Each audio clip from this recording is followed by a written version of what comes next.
वाशिम जिल्ह्यात हळद काढणीला सुरुवात झाली आहे। मागील वर्षी मे जून महिन्यात लागवड केलेली हळद आता पूर्णपणे तयार झाली असून आता काढणी सुरू झाली आहे।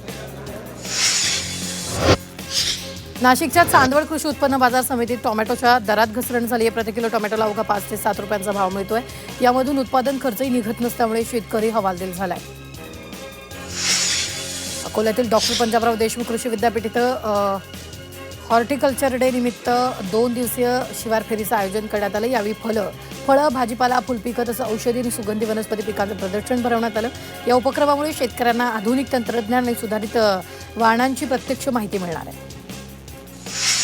वाशिम जिल्ह्यात वातावरणातील बदलाचा परिणाम तूर पिकावर दिसून येतोय। ढगाळ वातावरण, अवकाळी पावसाची शक्यता असल्यामुळे शेतकऱ्यांनी तूर काढणीची लगबग सुरू केली आहे।